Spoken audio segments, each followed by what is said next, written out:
Good morning students, welcome to your EVS class. Today we are going to do the remaining long answer questions of this chapter. Right? We have done till question number 2. Now question number 3 is, how do we hear a sound? हमें sound किस तरह से सुनाई देता है? Sound waves travel into the ear canal and reach the eardrum. जो sound waves होते हैं वो ट्रैवल करते हैं ईयर कैनल के थ्रू और ईयर ड्रम तक पहुंचते हैं. The eardrum passes the vibration through the middle ear bones into the inner ear. जो ईयर ड्रम है वो वाइब्रेशन को पास करते हैं कहाँ से?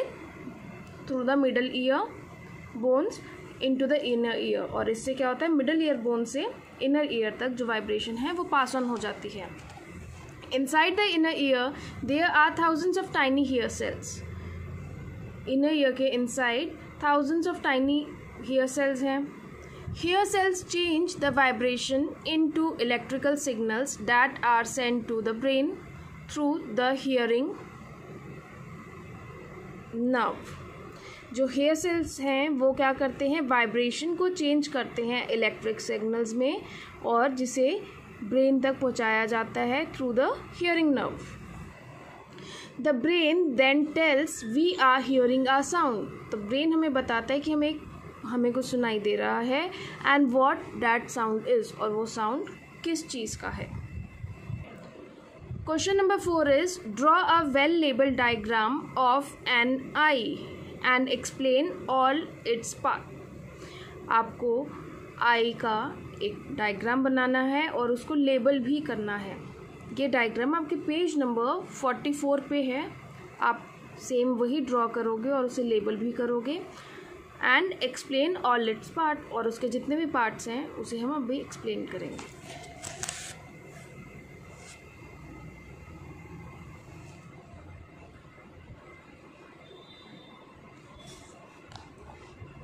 अब जितने भी मैं पार्ट्स एक्सप्लेन कर रही हूँ आपके उस डायग्राम में है, तो आप उसको सभी को डायग्राम में आप लेबल ज़रूर कर देना.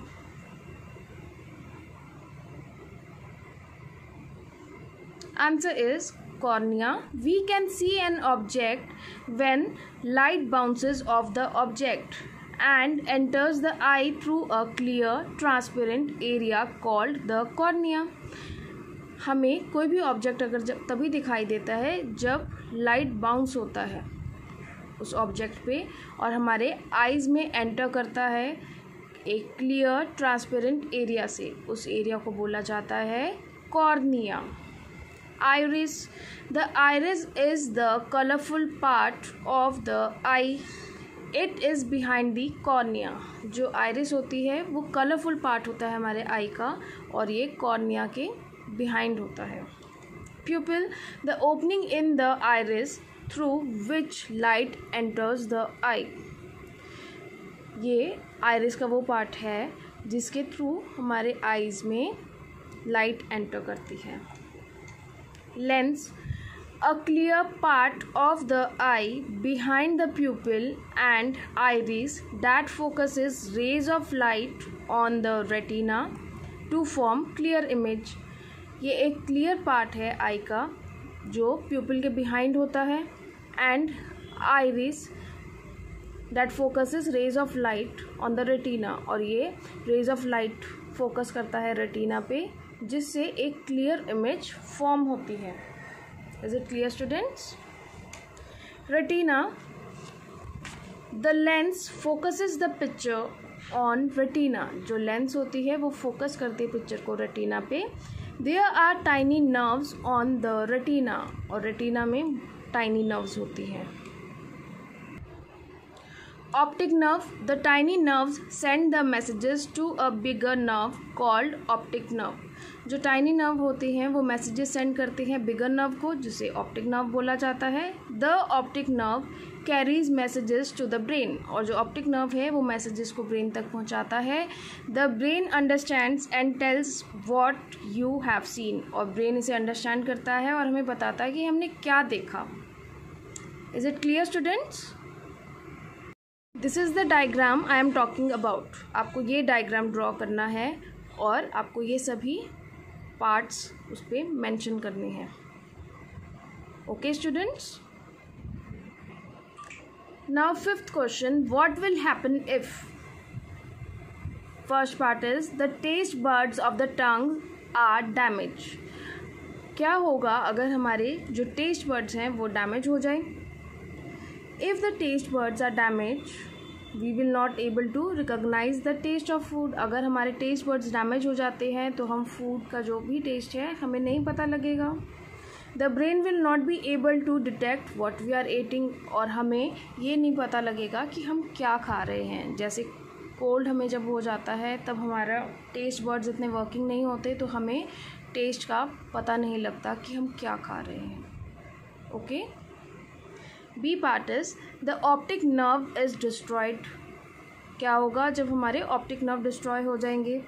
जो ऑप्टिक नर्व होते हैं ये रिस्पॉन्सिबल होते हैं carrying the message to the brain for it. ये क्या करते हैं, ब्रेन तक मैसेज को कैरी करते हैं जिससे हम अंडरस्टैंड करते हैं what we are seeing. If the optic nerve is destroyed we will not be able to know what we are seeing. तो हमें पता नहीं लगेगा कि हम क्या देख रहे हैं. C part is the hair inside the nose are cut and remove.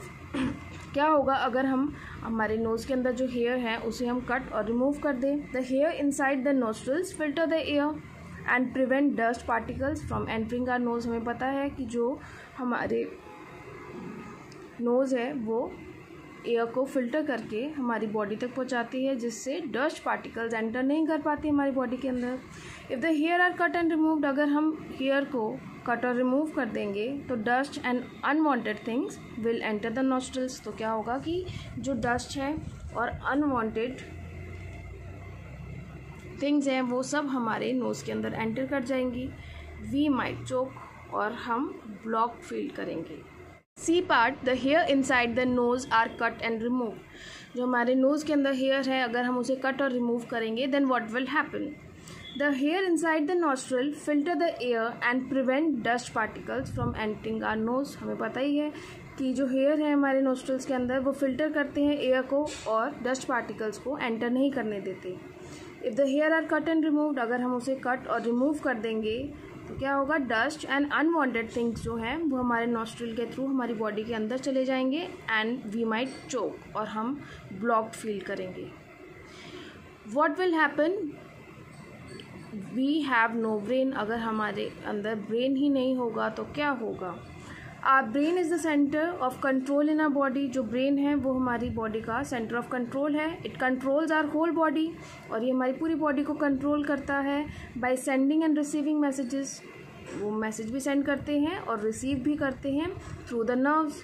If there is no brain, अगर ब्रेन ही नहीं होगा we will not be able to think, remember, feel and control the body movements. तो हम body movements को ना तो control कर सकेंगे ना तो हम फील कर सकेंगे. इवन हमें थिंकिंग और रिमेंबरिंग में भी प्रॉब्लम होगी.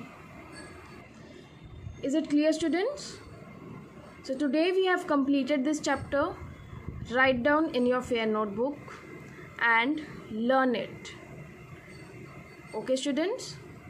Thank you. Goodbye.